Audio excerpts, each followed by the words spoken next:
It was a quiet night in Belle Glade, Florida. The kind of night when families were settling in and the world outside felt calm. But inside one small home on Southwest Avenue, chaos had taken over. Furniture was overturned. Walls bore the marks of a desperate fight. And the silence that followed was heavier than the humid air outside. When police arrived, they found signs of a struggle so violent it told its own story. One of fear, resistance, and tragedy. But what they would soon discover inside that house went beyond anything they expected. It wasn't just another domestic dispute. It was the final act in a chain of warnings no one had listened to. A moment where every failure came crashing down at once. And at the center of it all was a woman who had done everything right yet still wasn't safe. This is the story of Shante Butts, the mother who tried to protect herself and her children, and the system that looked the other way until it was too late. Born in West Palm Beach, Florida, in the early 1990s, Shante Butts, known to those close to her as Shay, grew up under the bright South Florida sun. Her early years, however, were far from easy. She experienced a childhood marked by movement and uncertainty, transitioning through foster care before finally being adopted. That experience shaped her deeply. She often reflected on what it meant to belong, to have a family not bound by blood, but by choice and love.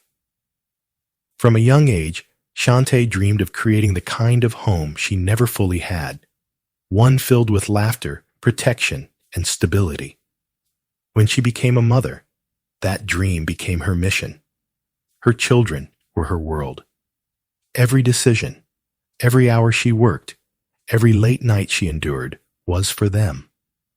She made sure to be present for their lives, showing up at school events, cheering from the sidelines, and capturing countless moments of joy on social media. Her posts were a window into a life that balanced hard work and family devotion.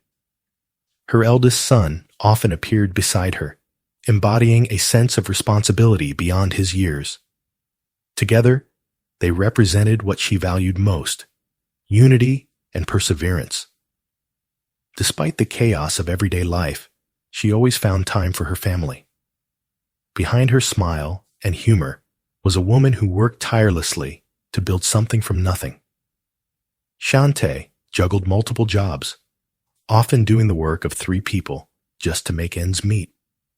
She worked as a home health aide, a role that demanded both physical strength and emotional compassion. It was a difficult, often thankless job. Yet, she approached it with dedication and care. Outside of that, Shante built her own cleaning company, Polished by Shay, where she transformed homes and earned a reputation for her professionalism and attention to detail.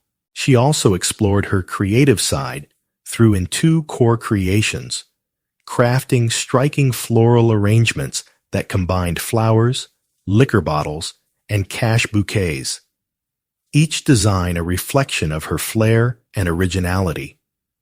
But Shante's creativity didn't stop there.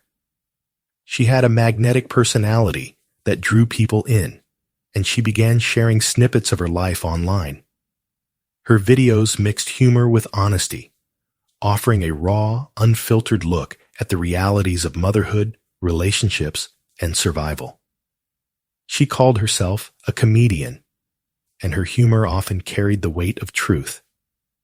Through laughter, she expressed the frustrations and struggles that many single mothers knew too well. Her deadbeat daddy skits became one of her trademarks. Funny, unapologetic, and painfully real. In these clips, Shante used her quick wit to expose the imbalance and emotional labor women often face in relationships. Her followers related instantly. She made them laugh, but she also made them think. Through every post and performance, Shante shared pieces of herself. The exhaustion, the resilience, and the fierce determination to turn pain into power. She never pretended that life was perfect. Instead, she made her imperfections her strength, showing that even in the chaos of responsibility and heartbreak, there could still be humor, purpose, and beauty. For Shante, laughter had always been more than humor. It was survival.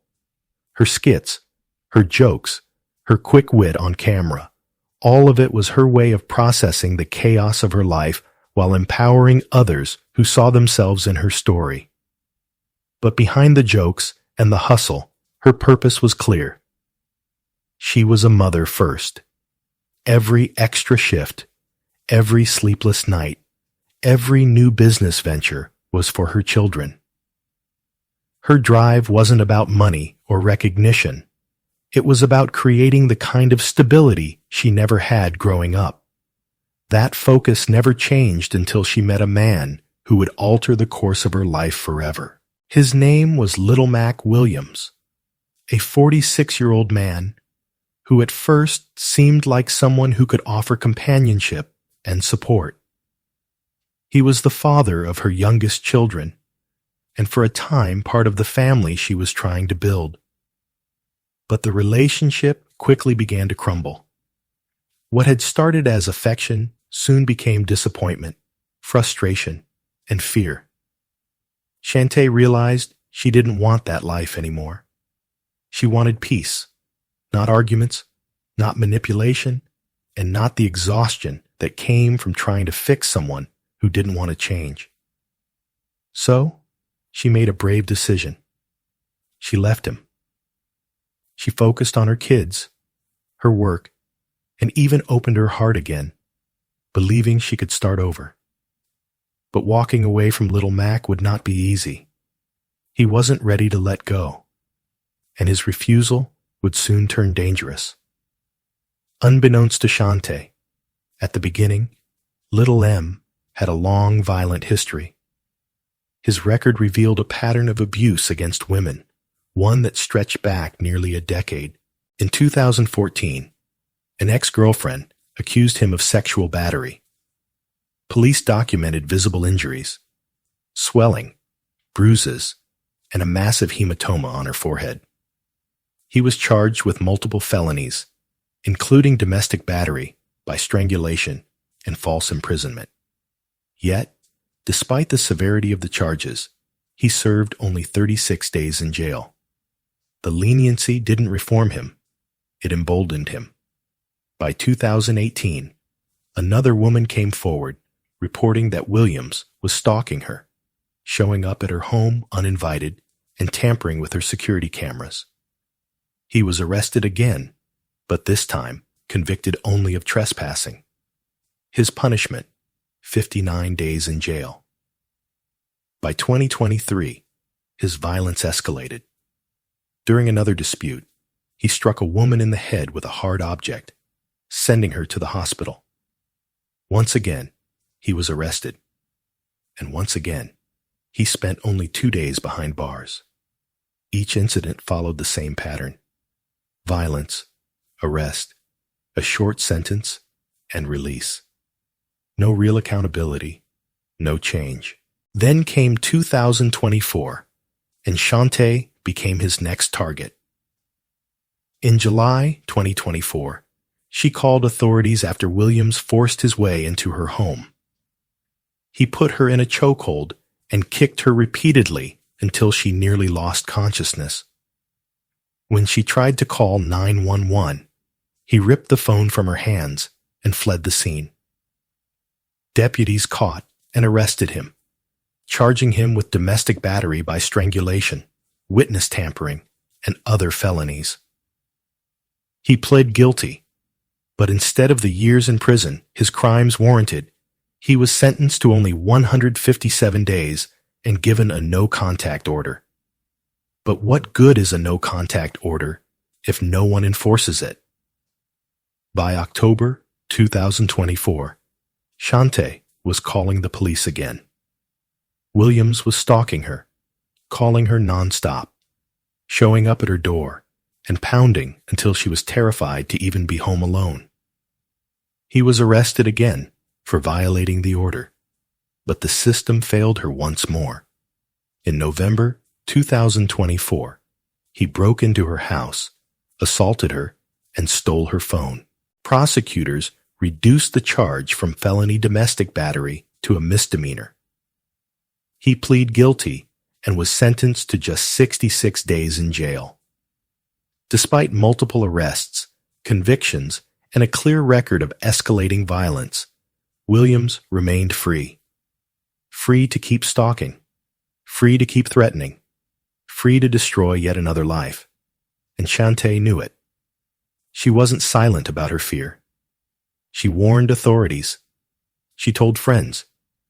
She even spoke through her comedy, turning her frustration and exhaustion into art.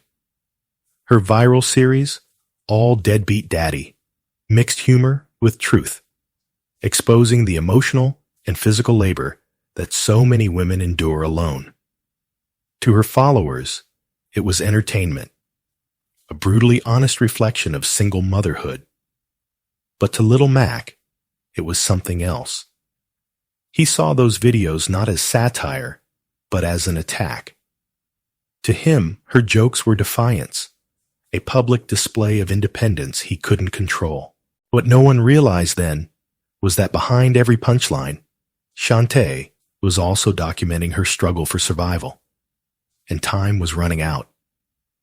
For months, tension had been building between Shante and her ex-boyfriend, Little M. Williams. What she saw as self-expression, raw comedic reflections on her life and frustrations, he saw as humiliation. Her videos filled with laughter and honesty made people relate to her and love her more. But for little Mac, they became fuel for rage. He was convinced that she was exposing his secrets, putting his business out for the world to see, and making him look weak. What Shante meant as empowerment, he twisted into betrayal. By the summer of 2025, that anger had turned into obsession. On July 1st, 2025, Little Mac showed up unannounced at Shantae's workplace. She asked him to leave calmly at first, then with desperation. But her words didn't matter to him anymore.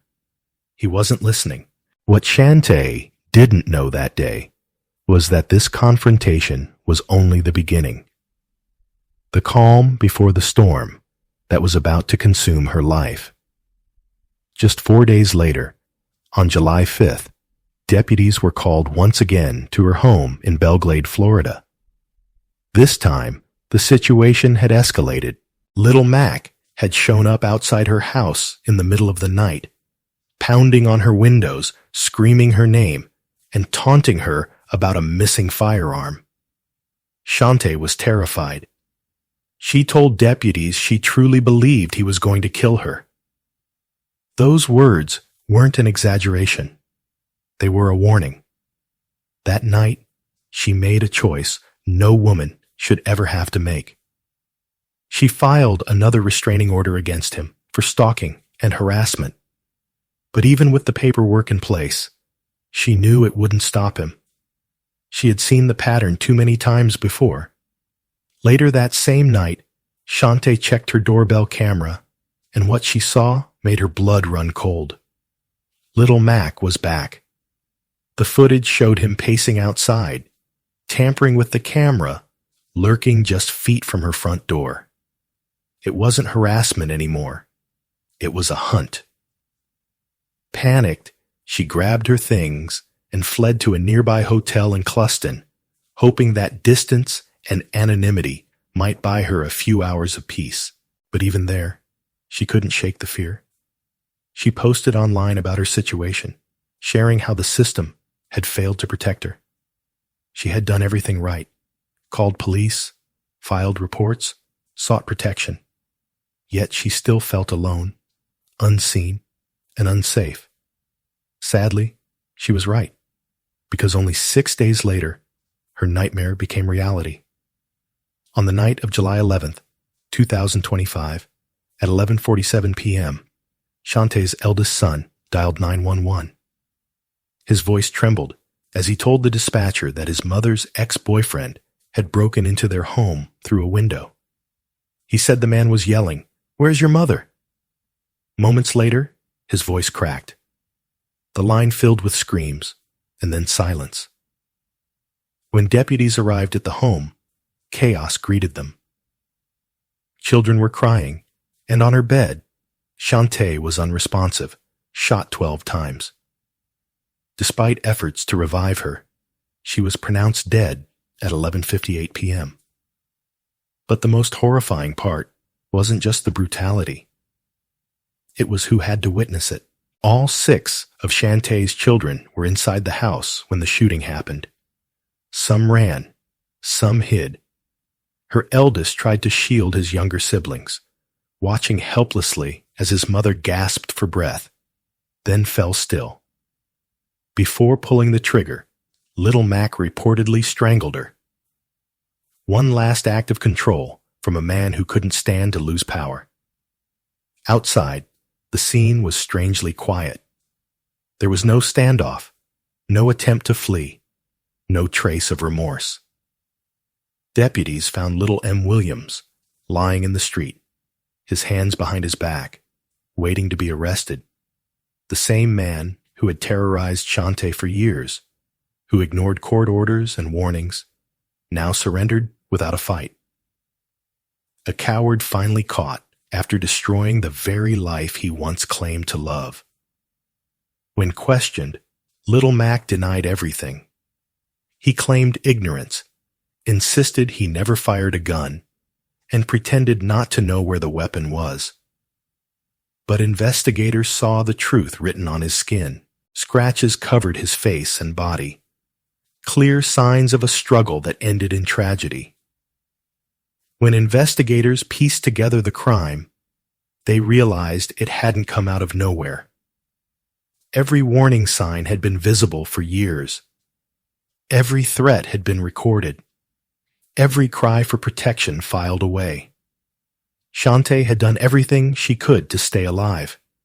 And yet, the system that should have protected her failed again and again. Detectives began to retrace the long, troubling history of the man known as Little Mac. His record told a story of violence and repeated abuse. Time after time, he had been arrested, released, and allowed to continue his cycle of terror. Shante had told everyone who would listen that he was going to kill her. She had called deputies, begged the courts for help, and warned her family and friends. She even fled her own home just days before her death, certain he was hunting her down. But no one stopped him. When news of her murder spread through Belle Glade, the community was shaken. Her neighbors described Shante as a hardworking single mother who poured her energy into her children and her small business. Friends remembered her as determined, creative, and full of life. A woman who always found a way to keep going no matter how hard things got. Her children were left behind, forced to face a world without their mother. Her oldest son, who had made the 911 call that night, would forever carry the image of what he witnessed. He became the voice that identified the man who took his mother's life, a burden no child should ever bear. For investigators and the community, the arrest of Little Mac brought both relief and anger. Relief that he could no longer harm anyone else, but outrage that it had taken Shante's death for the system to act. Court records revealed a disturbing pattern, despite multiple charges over the years, including a conviction for choking Shante in July of the previous year. His sentences were always short. The longest stretch he had ever served was 157 days. After that, his punishments became lighter with every offense. Strangulation, stalking, break-ins, and death threats all were documented, and all were met with leniency. Prosecutors reduced charges. Judges issued warnings instead of real punishment. And every time, little M walked free. On July 11th, 2025, that pattern ended in the worst possible way. Shante's murder was not an isolated act of rage. It was the final chapter in a story of neglect, a system that chose paperwork over protection. Now, little Max sits in the Palm Beach County Jail, charged with first-degree murder with a firearm, attempted murder, and possession of a firearm by a felon. Prosecutors have announced their intent to seek the maximum penalty, citing his violent history and the brutal nature of the crime. For the first time, the justice system seemed ready to take him seriously. But for Shante's family, it was too late. At a memorial service held in Palm Beach County, friends, relatives, and even strangers came together to honor the 32-year-old mother whose life had been stolen. Her children sat in the front row, holding on to each other as photos of their mother lit up the room. Her oldest son, the same boy who had dialed for help, stood silent, his face a mixture of strength and sorrow. Speakers described Shante not as a victim, but as a fighter, a woman who created beauty out of hardship, who hustled to provide, and who never stopped believing in a better life for her kids. Her best friend said she was the kind of person who could turn struggle into magic.